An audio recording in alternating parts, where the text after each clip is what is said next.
It's time to start our Greek pottery project. By now you should have already picked your favorite vase and you should have practiced some of the Greek designs. Now for my project, I have decided to pick the amphora. This one, amphora. So you'll see me working on that as I show you how this project is going to work out. You'll want to make sure that after you've practiced the Greek designs, you've chosen at least 2 that you like, because your project needs to get a passing grade, at least 2 Greek designs and 4 different types of lines. They can be straight lines, zigzag lines, doesn't matter. If you want an exemplary, you need at least 4 different types of Greek designs and at least 6 different types of lines. So now that you've chosen your favorites, both of the designs and of the vase, you need to start planning your project itself. And we always plan with a sketch. So I have my sketch, which I have done on an entire sheet of paper because our project is going to be really big. So I've sketched out what I want to do. I sketched the amphora first, and then I sketched the design in the middle. Now remember, since this is a sketch, it doesn't matter if your amphora is perfect or if you need to change it a little bit later to make it a little bit better. As long as you have a good sketch that you can read that shows you where your designs are going to be. I've got a design here, I've got a design here. I repeat the Greek design down here, and then there's another one there. And that you have a subject in the middle, ideally narrative. Mine isn't terribly narrative. Mine is just Pegasus flying. You should be good. So make your sketch of your vase and then decide what goes in the middle. Remember, a good Greek design is narrative, meaning it tells a story, and the figures are going to be facing to the side. I chose to go a little bit easy on myself since I don't have as much time to work on this as you guys do. You have multiple weeks. I have to get this all done in one day. So I've chosen to do Pegasus. He's a Greek character, which works out really well. If you want to do a creature like I have, you can. If you would prefer to do a person, if you feel better about drawing people, or you want to give yourself a challenge and try that, please do. So on this first day of the actual project itself, I want you to finish your sketch and start on your final paper. You're going to start the outline, meaning just the vase, on your final paper. Now, you might remember I have asked for you to get a brown paper bag, one of these big grocery bags, as a supply.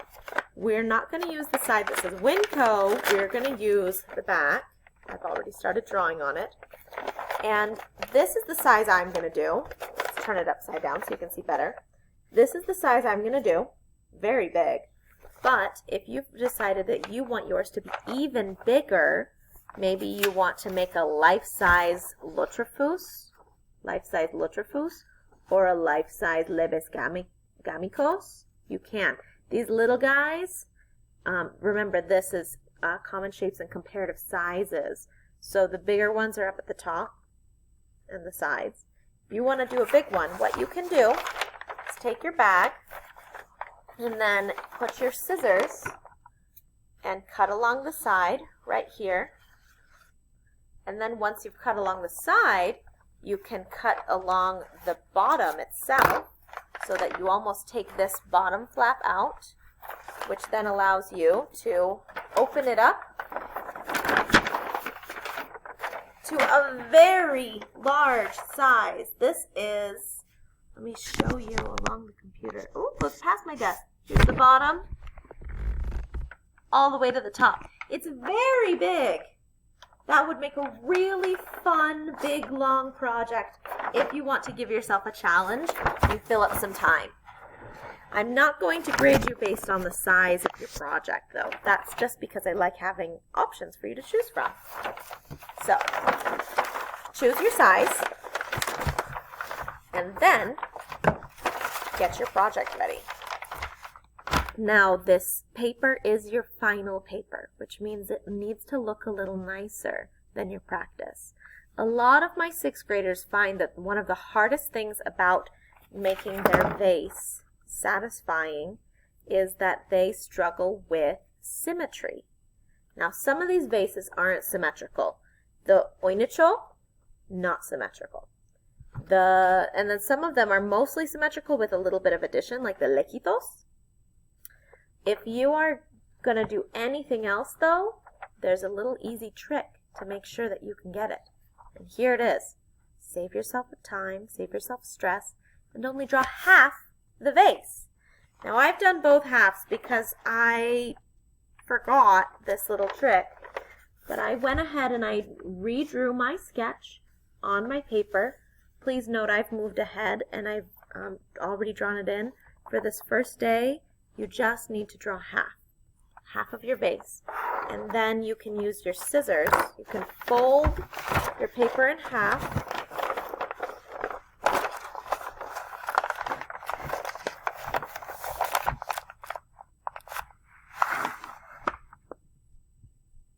What's this button?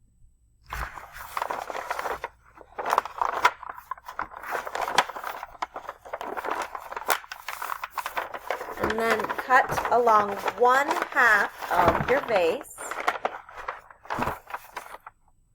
I'm going to pause so that I can cut and show you that finished product. And I'm cutting, taking out this middle part for my handle. And, oh, sorry, when I unfold my amphora, look at that! That looks really nice. It's a beautiful size. I'm really excited to work on this. And it looks really good, and it's perfectly symmetrical. If you are choosing to do one of those non-symmetrical ones that only have a handle on one side, cut out the handles as if you have both, and then use your scissors and trim away the one you don't need. Cut, cut. Then you only have one handle. Okay, so again, for your first day, for this Thursday, by the time we meet up again, I would like you to have your, where did I put my sketch? I've got my paper all over the place. Here it is. Your sketch completed, so you know what you're going to do, and your vase drawn out so that you are ready to go. Hopefully you won't have any nicks in the corners like I do. One tip is to make sure that you're using a part of the bag that's not wrinkled and is folded as little as possible. That's day 1. Okay? Technically day 3, because day 1 was our lesson and day 2 was your homework for the designs. So, this is day 3. Now, after this is all done, on Monday, I'm going to give you some more information, some more suggestions, and I'm going to go ahead and share them right now.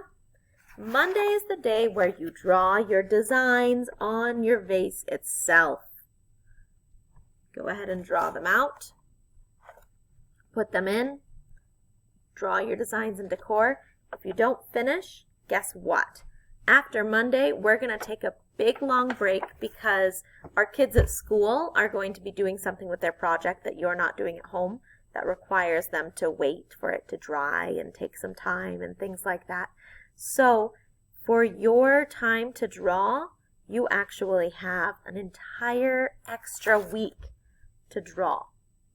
Okay, so don't be stressed about getting it all done at once. I am going to be sending you assignments in the middle that I need you to do, but for now, don't stress. Just draw. So I'm going to give you one more recap, make it nice and clear. Today's Thursday.